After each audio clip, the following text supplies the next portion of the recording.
As lojas do comércio do Rio devem contratar o mesmo número de funcionários do ano passado, apesar da crise. É que nessa época do ano, as festas e os turistas que chegam aquecem as vendas e abrem vagas. Vamos ver a reportagem. O Gilmar foi dar entrada no seguro-desemprego. Ele trabalhava como porteiro e foi dispensado há um mês. De 3 porteiros por turno, ela teve que tirar um e acabou que a gente teve que sair. E o Gilmar não está sozinho. O que aparecer. As contas não esperam, então a gente tem que pegar o que aparecer para quitar os compromissos. A oportunidade que pintar no comércio, indústria, estou pegando, entendeu? Então, com fé em Deus, Deus vai ajudar. As vagas no comércio são uma esperança para quem está de olho no emprego temporário. A expectativa dos lojistas é que cerca de 10 mil pessoas sejam contratadas neste fim de ano. Essa loja de roupas abriu 130 vagas temporárias e as contratações começam agora em novembro. É um meio de muita oportunidade, né? Tanto para quem vai ficar no varejo e pode dar segmento, porque hoje é um meio de carreira para muita gente, de oportunidade, tanto dentro das marcas, dentro do escritório, na profissão de cada um atua ou pretende atuar no futuro. A Isabela entrou para trabalhar por 3 meses e já está há 2 anos. O primeiro emprego temporário virou fixo e agora ainda ajuda na faculdade que ela está cursando. Ajuda bastante porque é comunicação, entendeu? Então, assim, eu tenho esse relacionamento direto com os clientes, é publicidade e propaganda que eu faço. Então, assim, é muito para atendimento, entendeu? Até questão de look, tudo faz parte, entendeu? Da faculdade também. E além das lojas e do comércio, tem mais vagas aí em outros setores. A gente vai conversar agora com o Guilherme Paleta, que é diretor regional da Associação Brasileira do Trabalho Temporário. Vamos conversar aqui no telão. Muito bom dia, Guilherme. Obrigado pela atenção, hein? Ô, Guilherme. Bom dia. Quem que vai contratar aí, nesse fim de ano, aí, o trabalhador temporário? Quem mais está contratando? A gente tem a perspectiva de que as indústrias, além do comércio, também contratem trabalhadores temporários no final de ano, porque como o comércio acaba vendendo um pouco mais, ele exige da indústria também uma produção antecipada, aí de repente para outubro, novembro já existem contratações temporárias. Então é o comércio e a indústria basicamente. A indústria é nesse momento que acelera mais aí para produzir mais, né? Exatamente. Apesar da crise econômica nos últimos 2 anos e as contratações temporárias perdendo força, né, decaindo o número de contratações, mas é reflexo da economia do país. Então não está muito fora das outras contratações. Então elas devem, no final do ano, aquecer novamente, ter essas oportunidades, né? No Brasil estão previstas 100 mil contratações temporárias. São Paulo é o estado que mais se contrata temporários. É a maior economia, e no Rio de Janeiro é o segundo lugar, talvez até com um pouco mais de 10 mil contratações. Você falou do comércio, tem as indústrias também.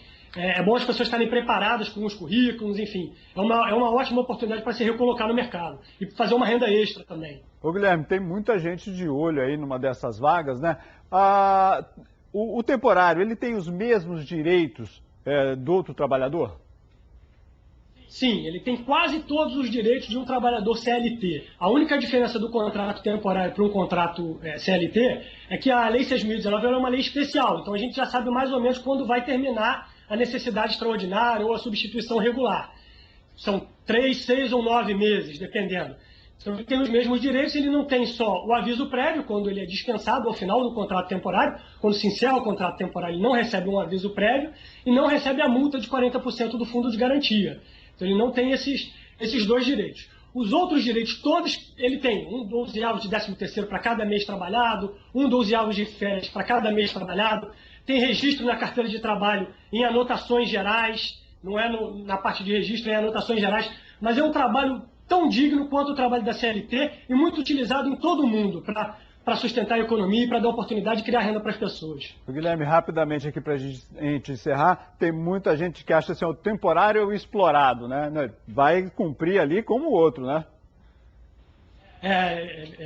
Edmilson, não é verdade, o temporário não é explorado, ele vai trabalhar como um efetivo do tomador de serviços, né?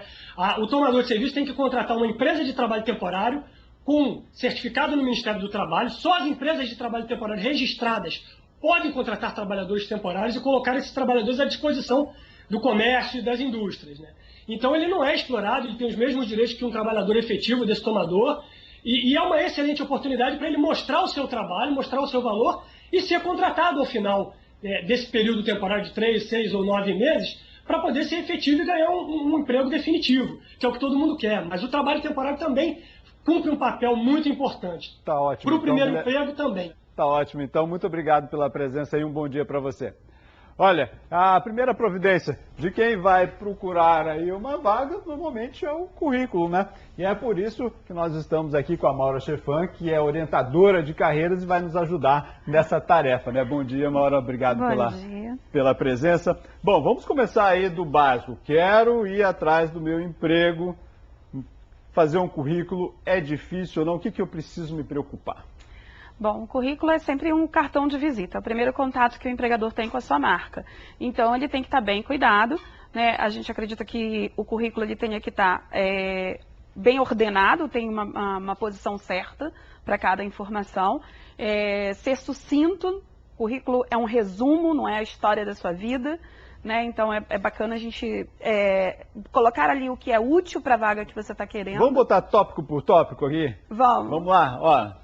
Nós estamos destacando ali, primeiro, o currículo, nome do candidato, né? Informações pessoais, o que eu preciso botar ali? Bom, informação pessoal, hoje em dia, o que a gente coloca antigamente se colocava muito o endereço completo. Hoje, por uma proteção, até por questão de segurança, a gente coloca só o bairro, a cidade e o CEP. Isso é uma informação suficiente para o empregador saber se é perto, se é longe para contratação, então não precisa mais colocar o endereço completo. Telefone e e-mail, né? São os contatos principais. O meu objetivo. Na hora de colocar o objetivo, é importante que você seja bastante sucinto, né? Não existe mais aquele objetivo que as pessoas colocavam de quero contribuir para o crescimento da empresa. Hoje a gente coloca atuar na área tal. E se você puder, você personifica isso, atuar na área tal, na empresa X. É importante, né? Que eu conheça essa empresa também. Se você está indo direcionado, é importante que você, se você está indo e sabe para que empresa você está indo, dá uma pesquisadinha antes, dá uma olhadinha. Agora, naquele momento mais difícil, a minha formação profissional, o que vale ali e o que não vale na hora de botar no currículo? Então, normalmente a gente separa em duas áreas a formação. A gente coloca a formação acadêmica, que aí se refere à questão, né, universitária, ou pós-graduação, ou um segundo grau. Até onde eu cursei, né? Até onde você cursou.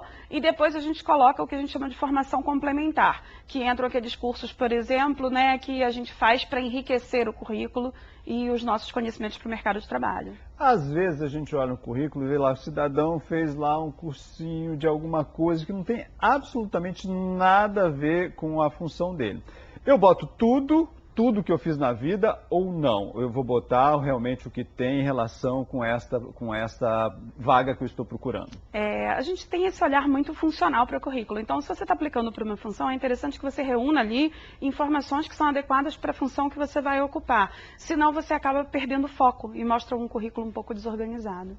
Vamos responder a perguntas de algumas pessoas que mandaram para a gente? Vamos ver a primeira pergunta então, gente? Vamos lá, a primeira pergunta que a nossa produção foi às ruas para ver. Vamos lá. Eu me chamo Guilherme Nunes de Faria, moro em Del Castilho e gostaria de saber se o excesso de informações no currículo ajuda ou prejudica o candidato. Exatamente o que nós estávamos falando. Bom, vamos dar uma noção do que é um excesso do que não é. Então, às vezes o candidato ele começou um curso numa área e abandonou e depois concluiu o curso em outra área, né? E eram áreas muito díspares. Então, não há necessidade dele estar citando aquele que ele não concluiu, por exemplo, né? Vai direto ao assunto, concluir esse, é isso que está valendo. Exatamente. Eu tive, por exemplo, casos de alunos que trabalharam muito tempo numa área complementar, enfermagem, telemarketing, mas não era a profissão que eles queriam seguir, eram empregos, na verdade, que faziam com que eles, muitas vezes, até pagassem o próprio curso, a própria faculdade. Essa informação, com o tempo, ela acaba se tornando desnecessária no currículo. Bom, vamos ver mais uma pergunta agora. Meu nome é Jéssica Barros, sou moradora da Vila Valqueire e gostaria de saber se há diferença na hora de confeccionar um currículo de estagiário e de um profissional. Importante, porque às vezes acha que vai confundir com um emprego temporário, a mesma coisa do que um estagiário. O currículo do estagiário, a gente entende que ele tem muito menos experiência profissional. Então, muitas vezes, a gente tem que validar mais a formação acadêmica e, dentro do padrão de estagiário, colocar atividades que ele realizou na própria universidade que possam validar para o mercado de trabalho. Programas onde ele engaja, muitas vezes, numa empresa júnior, dedicação para um projeto voluntário, coisas que podem enriquecer a prática, né, sem que a gente exija uma grande experiência. Vamos ver mais uma pergunta agora, gente.